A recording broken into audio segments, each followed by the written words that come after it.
pimpinan organisasi perangkat daerah Kabupaten Belu, para pemerhati bidang sumber daya manusia, dan yang kami kasihi, para imam dan suster, singkatnya, Bapak Ibu sekalian yang sama kami hormati.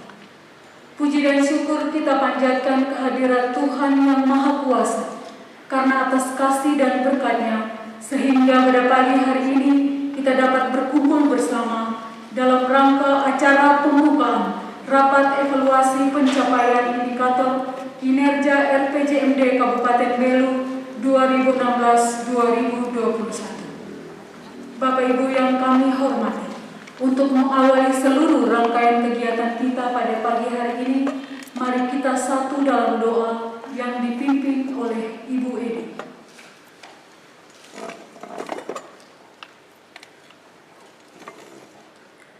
Bapak, Ibu, saudara-saudara yang terkasih, sebelum kita memulai kegiatan kita hari ini, marilah kita berdoa sesuai agama dan keyakinan kita masing-masing, dan izinkan saya memimpin doa ini sesuai ajaran agama Katolik.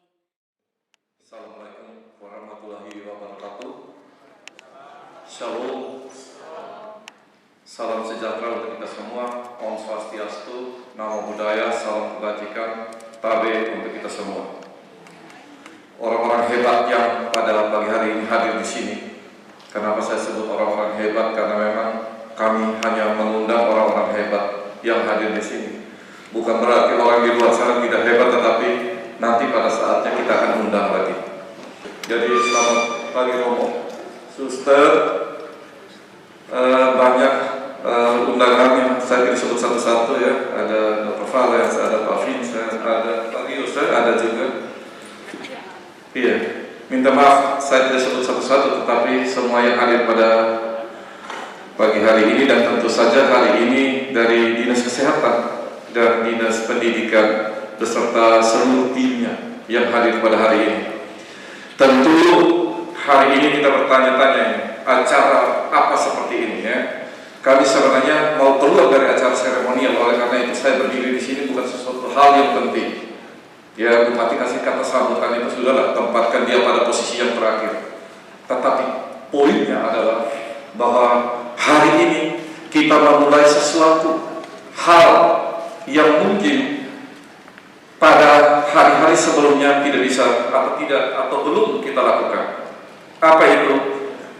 Kita lakukan suatu evaluasi, kajian, ya, penilaian, evaluasi terhadap apa yang sudah kita perbuat selama kurun waktu tertentu. Dalam hal ini kalau bisa 5 tahun sebelumnya. Tetapi ini adalah evaluasi supaya kita mau mulai di mana, start di mana, ke depan kita mau bikin apa, membandingkan dengan apa yang baik kita teruskan, apa yang tidak baik kita hentikan atau kita mau teruskan, yang salah kita bikin supaya tidak salah lagi, yang kurang kita bikin supaya tidak kurang, ya. Dan bersama seluruh komponen atau sebagian komponen, paling tidak yang kita undang pada hari ini, memberikan masukan-masukan terukur menurut pengalaman, ya, menurut keahlian dari masing-masing yang kita undang di sini, supaya ke depan pemerintahan ini berjalan di dalam koridor tataran yang kita kehendaki. Hari ini juga kita bicara tentang kesehatan. Saya minta kepada Dinas Kesehatan dan Dinas Pendidikan, paparkan apa saja yang ada di dalam program kegiatan apa evaluasi hari ini. Ya, tidak ada yang ditutupi, dikurangi dan dilebihkan. Ya, kita terbuka hari ini, bicara terbuka, dan forum seperti ini akan kita buka secara periodik. Kita akan bicara ini dan paparannya silakan dipimpin oleh moderator nanti. Kita sama-sama kaji, tolong diperhatikan baik, dan nanti kita akan buka diskusinya. Ya, silakan bertanya apa saja, masukan apa saja, dan semuanya ini tidak akan terbuang percuma. Seluruh masukan kita akan jadikan bahan tambahan kekayaan terhadap materi RPJMD yang sudah kita susun, sekaligus evaluasi dan perencanaan-perencanaan detail ke depannya. Dengan memanjatkan puji syukur kehadirat Tuhan Yang Maha Kuasa, ya, forum hari ini saya buka dengan resmi dan saya menyampaikan selamat dan diskusi semoga bermanfaat bagi masyarakat. Sekian, terima kasih.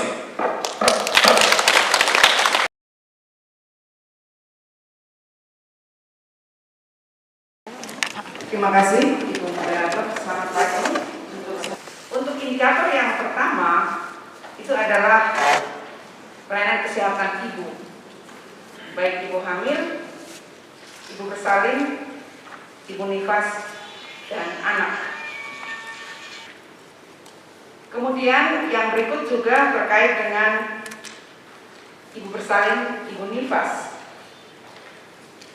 Kita berharap bahwa ibu bersalin itu dengan revolusi KIA Pergub 42 tahun 2008 itu semuanya melahirkan di fasilitas kesehatan yang memadai. Disebut memadai kalau itu ada di puskesmas dan di rumah sakit, kecuali daerah-daerah tertentu kita sepakati untuk di Polides yang memang dianggap memadai untuk ukuran kita. Dan ternyata bahwa masih ada yang melahirkan di rumah, melahirkan ditolong oleh keluarga sekitar 10%. Lalu kemudian ibu nifas ini akan dipantau sampai dengan 42 hari bersamaan dengan bayi yang dilahirkan. Kemudian yang berikut terkait dengan, ini masih ibu juga, terkait dengan pelayanan peserta didik. Peserta didik ini kelas 7, kelas 10, dan sudah sejak 2018, 2019 itu sudah juga memberikan TTD, tablet tambah darah kepada remaja putri. Kemudian juga ada pelayanan kesehatan, kemudian pemeriksaan berkala kepada anak-anak dan penyuluhan kesehatan di mana peserta didik itu ada. Kemudian bayi lahir hidup, seperti yang tergambar bahwa bayi lahir hidup ini sampai dengan tahun 2020 96%, artinya ada yang meninggal. Dan bayi-bayi ini setelah itu akan diikuti sampai dengan 28 hari bersamaan juga dengan ibu nifas. Kalau ibu nifas sampai dengan 42 hari sudah ada standarnya, 6 sampai 48 jam, kemudian 3 hari sampai 3 hari, kemudian sampai dengan 28 hari dan sampai dengan 42 hari untuk ibu nifas. Kemudian balita. Pelayanan kesehatan balita ini pun masih menjadi bagian dari ibu. Dan ini balita itu memang sedikit sulit karena dia harus ditimbang dalam 1 tahun 8 kali. Kemudian 2 kali diukur panjang badannya, diberikan IDL lengkap, lalu kemudian juga ada vitamin A dan seterusnya. Itu standarnya. Sehingga capaian kita seperti yang terlihat pada slide. Kita lanjut dengan kematian. Kalau kita tadi lihat jumlah ibu hamil atau K4 atau K1 sekian persen, tetapi bahwa setelah dipantau kehamilannya ada kematian. Dan memang kematian ini kalau mau dibicarakan baik ibu maupun bayi seperti tren yang seharusnya itu mestinya menurun, tetapi kalau kita naik turun, tidak menurun saja. Sehingga kalau ibu pada ibu kasus kematian ibu, contoh pada tahun 2020 itu 12 ibu yang meninggal. Sementara 2019 ada 5. Sebelumnya 10. Jadi angkanya memang tidak menurun tetapi fluktuatif. Dan pada tahun 2020 itu yang meninggal pada kehamilan, pada saat hamil itu 4 ibu. Sedangkan pada saat nifas itu 8. Kemudian juga pada balita, juga pada bayi angkanya menurun juga bisa meningkat, sehingga memang ada hal-hal yang mesti dilihat lagi, ada apa sebenarnya, apakah dari sisi pelayanan, apakah dari sisi SDM-nya, ataukah dari sisi prosedur, kemudian fasilitas. Kemudian stunting ini memang program nasional dan juga masuk dalam itu. Dengan persentase, ini datanya data yang dilakukan oleh Dinas Kesehatan bersama jajarannya Puskesmas. Kemudian terkait dengan pelayanan kesehatan pada penyakit menular maupun tidak menular, kita masih berurusan dengan beberapa penyakit menular, antara lain diare. Memang diare ini semua yang diare memang dilayani semuanya oleh teman-teman puskesmas dan rumah sakit tentunya. Uji ini memang naik kemudian turun lagi. Ini mungkin pada tahun 2020 apakah karena ada COVID sehingga fokusnya terbagi, konsentrasi teman-teman terbagi sehingga angkanya menurun lagi. Ini desa uji. Terus ini terkait dengan kepemilikan CKN, kepemilikan kartu KIS. Terkait dengan kepemilikan kartu KIS, kita tidak hanya dengan APBD tetapi juga APBN, kemudian mandiri dengan angkanya terlihat pada slide. Memang kalau terkait dengan SDM di Dinas Kesehatan atau Kesehatan itu memiliki banyak sekali program-program yang isinya adalah hampir sama. Ibu hamil, ibu bersalin, ibu nifas, bayi, anak, serta didik dan seterusnya. Dan ini pun ada lagi di indikator keluarga sehat, ada lagi di indikator PABS. Kemudian ini pun beberapa indikator di kesehatan itu pun akan membantu mendukung terwujudnya kabupaten layak anak atau kecamatan layak anak atau desa layak anak. Pada slide ini kita lihat terkait dengan kesehatan usia lanjut, ini pun semua dalam presentasi yang disampaikan, juga diabetes, hipertensi untuk yang penyakit tidak menular, dan semua yang ditemukan dilayani, walaupun belum semuanya kita temukan karena kita juga mungkin punya keterbatasan, tetapi bahwa teman-teman sudah melakukan itu, ya. Slide. Kemudian ini HIV. HIV juga masih merupakan satu persoalan penyakit menular, kemudian TBC juga masih merupakan satu persoalan, juga malaria. Ini masih merupakan persoalan yang memang harus dilihat. Seperti kalau malaria, HIV itu sudah ada waktunya untuk eliminasi. Kemudian COVID ini memang mulai ada angkanya itu pada bulan Oktober sampai dengan Maret kemarin sudah ada angkanya, dan seperti yang tadi disampaikan pada arahan awal oleh Pak Bupati, kita juga sedang berusaha untuk vaksinasi dipercepat dengan teman-teman puskesmas. Ada kendala sana sini tetapi bisa diatasi untuk saat ini. Untuk malaria kita masih akan eliminasi itu pada 2023 ini. Sementara sedang menyiapkan perbukunya dengan angka insidensnya 0,12 pada tahun 2020. Mungkin ini saja yang dapat saya sampaikan pada kesempatan ini. Terima kasih untuk perhatian, saya kembalikan. Baik, selanjutnya kami berikan kesempatan kepada Bapak Kepala Dinas Pendidikan dan Kebudayaan dengan durasi waktu yang sama 15 menit. Dipersilakan. Ada kebijakan umum dan agenda pembangunan 2016-2021 yang terdiri dari 4 misi. Dan misi yang pertama itu adalah peningkatan kualitas SDM dengan agenda yang satu, Agenda yang pertama, agenda pembangunan, peningkatan kualitas SDM dalam konteks peningkatan kualitas SDM dan peningkatan pelayanan dalam bidang pendidikan. Dalam RPJMD dan juga dalam RPJMD OPD tahun 2016-2021 ada 4 isu strategis atau 4 hal pokok atau 4 fokus yang menjadi aksentuasi pembangunan di sektor pendidikan.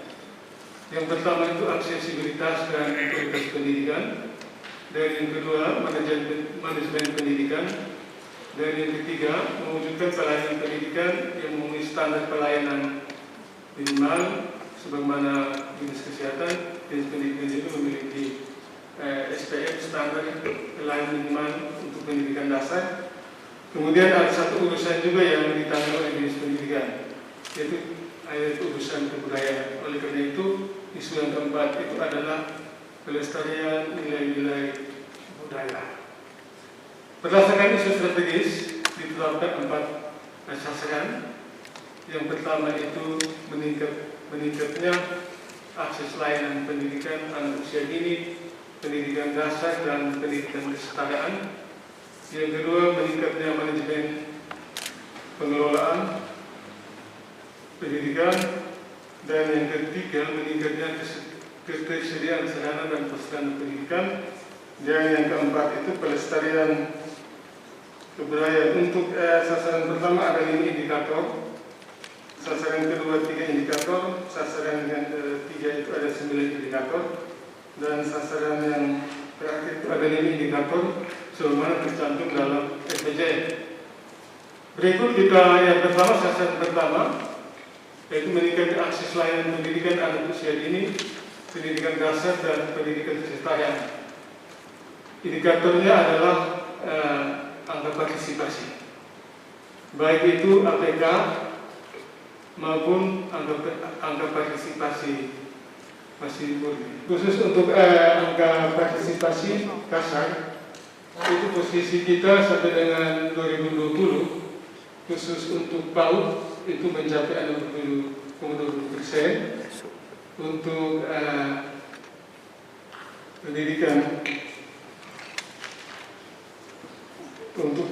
pendidikan dasar itu mencapai 96%. Untuk SMP itu mencapai 106.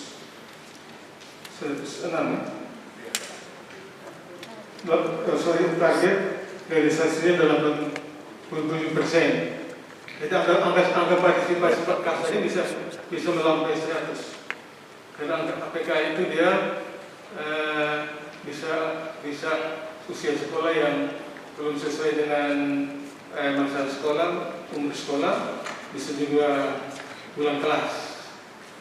Dari demikian, data ini kita bisa lihat bahwa kita ambil contoh untuk SMP, angka partisipasinya itu 87%. Itu artinya bahwa dalam tahun 2020 itu ada sekitar 13% usia sekolah yang belum bersekolah. Kemudian juga lihat di APM, tadi saya katakan bahwa antara APK dan APM ini beda-beda tipis sebenarnya. APM itu sekolah, indikator sekolah partisipasi sekolah tepat waktu. Jadi kalau kita lihat bahwa untuk PAUD itu 59% capaian, untuk SD 27%, dan untuk SMP itu 86%. Khusus untuk SD itu mengalami penurunan 72%. Partisipasinya hanya 70%. Maksud artinya bahwa orang sekolah tepat waktu itu hanya untuk SD itu hanya 72%. Yang lebihnya bisa saja tidak sekolah atau bisa juga karena APK, karena sekolah tidak sesuai dengan usia sekolah. Berikut angka putus sekolah dan angka melek huruf. Angka melek huruf ini sesuai dengan data yang ada itu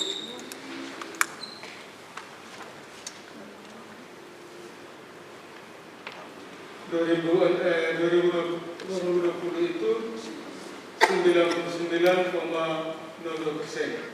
Artinya masih kurang lebih 1% yang masih belum bisa membaca. Kemudian angka putus sekolah kita bisa lihat data yang terakhir itu tahun 2020 SD 1,54%, dalam persen. Kemudian untuk SMP 3,10%. Angka ini bisa ini persentase, memang hitungannya persentase. Bisa dibuat rata-rata jika kita membagikannya dengan angka anak-anak sekolah yang sedang bersekolah. Berikut rata-rata lama sekolah. Rata-rata lama sekolah ini biasanya dipakai untuk mengetahui kualitas penduduk di suatu wilayah. Dari data 2016 sampai dengan 2020 kita berkutat di angka 7, secara nasional saya kira juga angka ini tidak beda jauh. Provinsi mungkin sekitar 7 mendekati 8. Itu artinya 7,6, artinya bahwa rata-rata penduduk Belu itu tempuh pendidikan hanya baru 7,6 tahun atau setara kelas 8. Setara kelas 8. Rata-rata lama sekolah ini juga dipakai untuk sebagai satu indikator untuk mengukur indeks pembangunan manusia (IPM), baik itu secara nasional maupun secara lokal. Angka nasional berapa? Angka nasional berapa? 8,4. Artinya rata-rata nasional orang sekolah 8 tahun. Ya, 8 tahun lebih lah pendidikan kelas ini. NTT itu? NTT 7,6. Sama dengan kita. Sama ya. Jadi orang Belu rata-rata sekolah 7,6 tahun. Ya, 7,6 tahun. Ya. SD 6 tahun, di berhenti di SMP. Ya, dan rata-rata umur 15 tahun ke atas. Nih, lanjut Pak. Ya. Kemudian kita masuk di indikator pencapaian sasaran kedua, yaitu meningkatnya manajemen pengelolaan pendidikan. Kita bisa melihat juga tingkat kelulusan mulai dari 2018 sampai dengan 2020. Baik, kita lanjut kaitan dengan penerapan manajemen berbasis sekolah. Ada 3 indikator. Yang pertama, sekolah harus memiliki rencana kerja. Yang kedua, memiliki laporan tahunan. Dan yang ketiga, harus memiliki komite sekolah yang berfungsi dengan baik. Dan sesuai dengan capaian tahun 2020 itu semua sudah memiliki rencana kerja, laporan tahunan, dan komite berfungsi dengan baik. Kemudian yang ketiga, aspek berikut slide, aspek kurikulum. Kurikulum kembali ke manajemen dulu Pak. Apa data ini bicara tentang apa? Penerapan manajemen berbasis sekolah. Sudah bagus ya Pak? Ya, bagus. 100% ini apa? Ya, penerapan manajemen berbasis sekolah itu harus memenuhi 3 indikator. Ya. Yang pertama itu harus memiliki rencana kerja. Ya. Yang kedua itu harus memiliki laporan tahunan. Ya. Dan yang ketiga itu harus memiliki komite sekolah yang berfungsi dengan baik. Oke, lanjut. Penerapan kurikulum 2013 itu sesuai data 2018 semua sekolah baik SD dan SMP itu sudah menerapkan kurikulum K13. Berikut jarak tempuh sekolah siswa dengan berjalan kaki.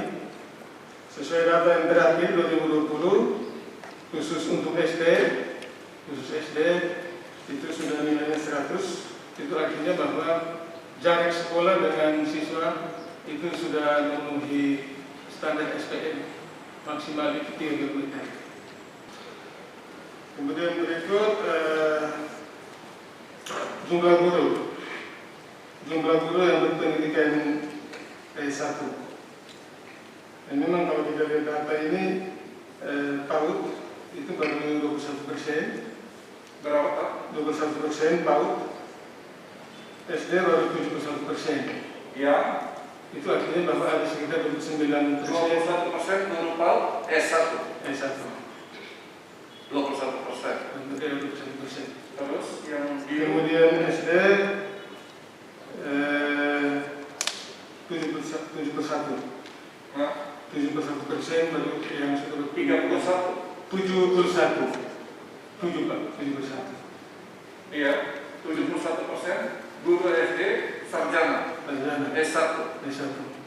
Sementara guru harus S1. Guru wajib S1. Oh, di SD Seluruh guru wajib S1. sarjana S1.